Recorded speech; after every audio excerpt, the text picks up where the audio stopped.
Pour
ceux qui voulaient l'Italie,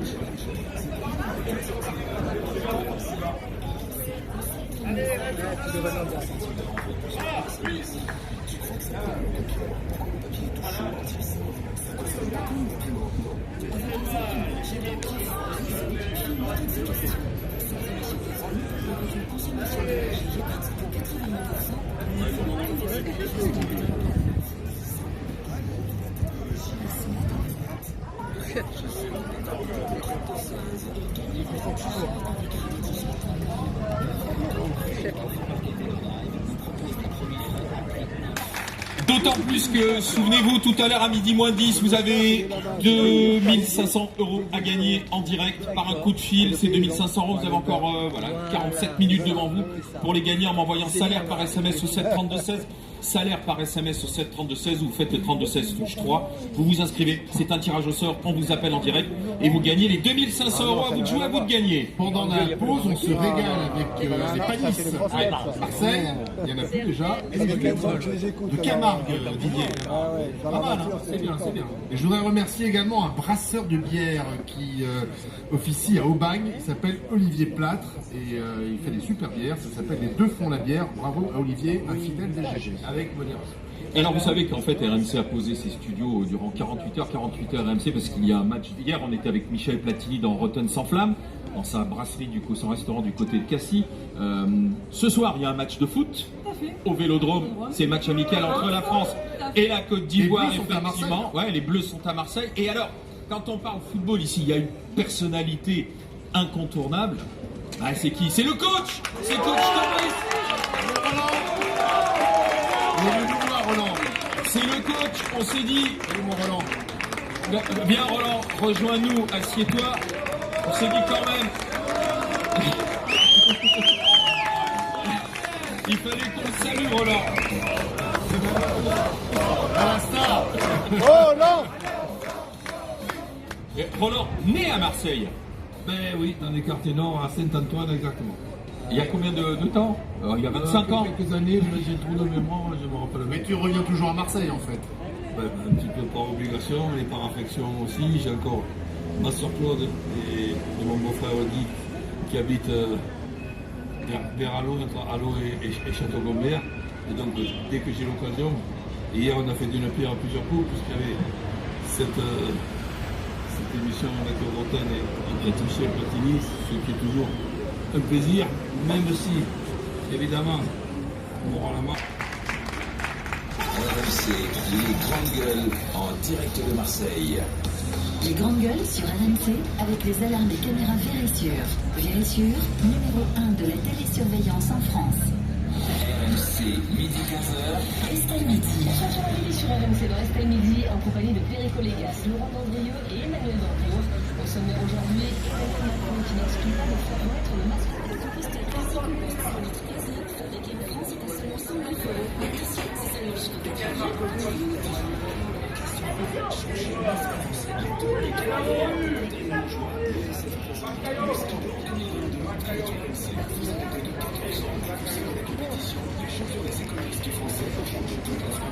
Les enfants,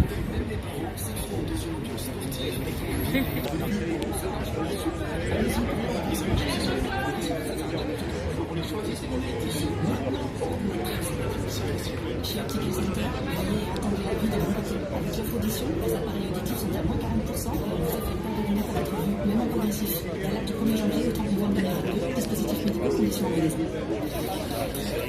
Jusqu'à midi, les grandes gueules en direct de Marseille. Alain Marchal, Olivier Truchot. Olivier Truchot en direct de Marseille, de la brasserie des Templiers, qui sentait qu'on avait peut-être un petit coup de mou, donc on a l'Aioli qui est arrivé. Oui, parce que c'est vendredi, et vendredi c'est... Aioli, bien sûr. Nous sommes avec Barbara Lefebvre, Théoter Ben Mohamed, nous sommes avec Didier Giraud, et ce sont les Marseillais qui prennent la parole. Après Joanie pour interpeller sur la jeunesse, c'est Bernadette qui est avec nous. Bonjour Bernadette. Bonjour. Je voudrais d'abord oui, dites-moi. vous remercier. Je suis très contente d'être avec les GG que je suis régulièrement. En plus, la brasserie des Templiers, qui pour moi est un lieu mythique. Pourquoi ? En 62, je suis rapatriée d'Algérie, puisque mes parents italiens sont allés en Algérie, puis revenus en 62 en France. Et la brasserie des Templiers était le quartier général en 62. Parce que les pieds noirs mettaient des affiches pour retrouver leurs amis, leurs parents un peu éparpillés partout. Et moi, j'étais habituée. L'intérieur de la brasserie est presque resté tel quel. C'était pas Frédéric qui était le propriétaire. Oui, Jean-Jean. Monsieur Jean-Jean, pardon, qui était le propriétaire, mais l'intérieur est presque resté. Donc je suis un peu émue. Alors, vous avez 73 ans. Je donne votre âge parce que dans 3 mois. Parce que absolument pas. Vous habitez où à Marseille? Gare Saint-Charles.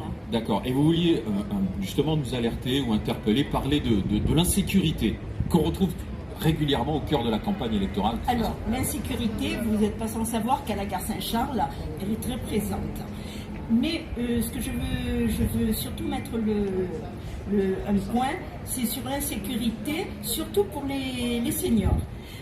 Les seniors ne peuvent plus sortir la nuit, c'est-à-dire ne peuvent pas aller au cinéma le soir, ne peuvent pas aller au théâtre. Surtout, il y a beaucoup de femmes seules, mais veuves, ne peuvent pas sortir la nuit. Donc, on a beau dire que mamie et papy, il faut leur donner une part de gâteau, les laisser dans la cuisine.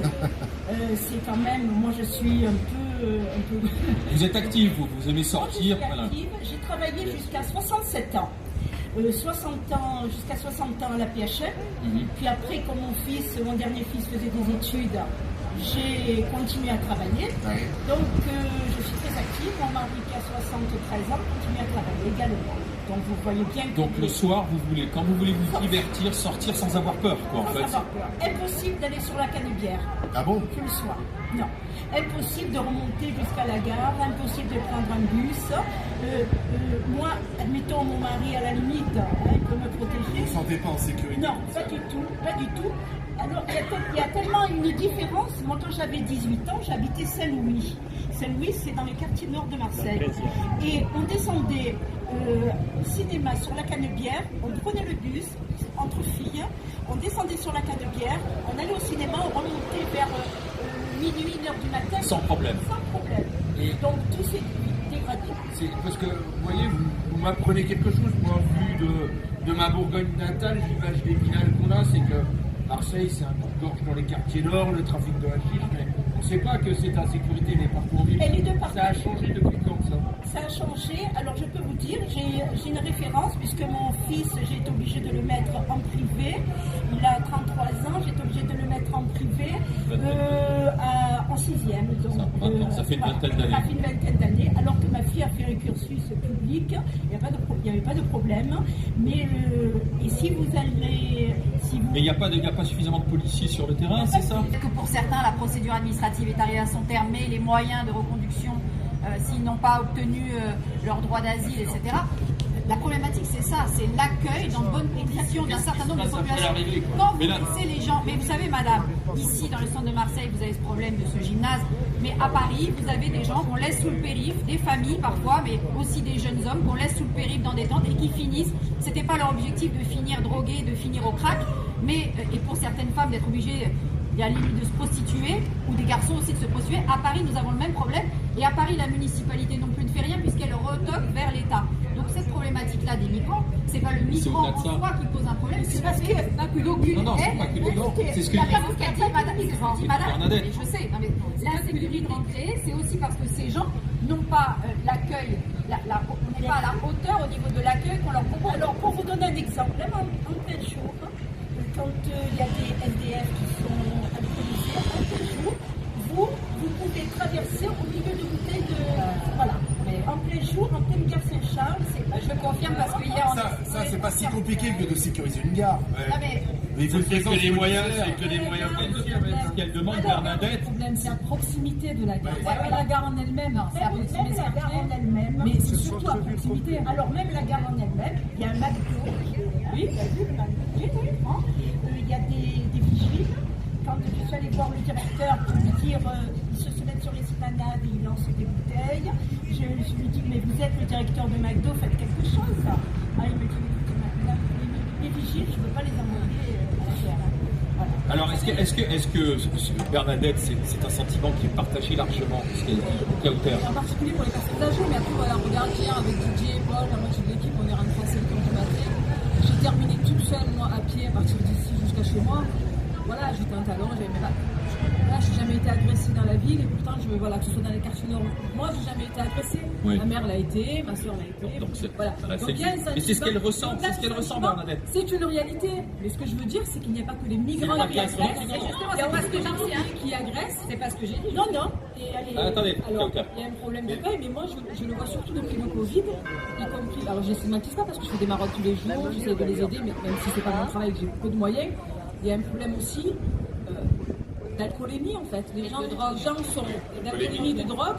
Les gens à 10h du matin sont hyper alcoolisés. On a vu la dame, plus sûr qu'il y a une grande détresse et qui n'arrête pas de gueuler. Mais tu vois, moi où j'habite, ils rentrent dans les pharmacies, ils rentrent dans les commerces. En fait, depuis le confinement, on est monté d'un degré dans la violence, qu'elle soit verbale, physique ou au niveau du regard. Et les gens qui sont en détresse, sans forcément agresser, parce que vous voyez, vous parlez Bernadette d'un sentiment. Des fois, c'est juste le sentiment, parfois ça ne va pas jusqu'à l'agression, pas toujours. Oui, mais ce qu'elle déplore, Bernadette, c'est le manque de présence policière, ne serait-ce que j'aimerais simplement quand elle veut aller au théâtre, au cinéma. C'est pas que la présence policière. Si ces personnes étaient... Moi, je confirme, parce que c'est un de mes secteurs d'activité, je rappelle que j'étais éducatrice avant, qu'il y a énormément d'argent qui est prévu pour accueillir les SDF, les personnes qui sont dehors, les personnes qui n'ont pas accès à l'emploi, via le 115 notamment, mais pas que.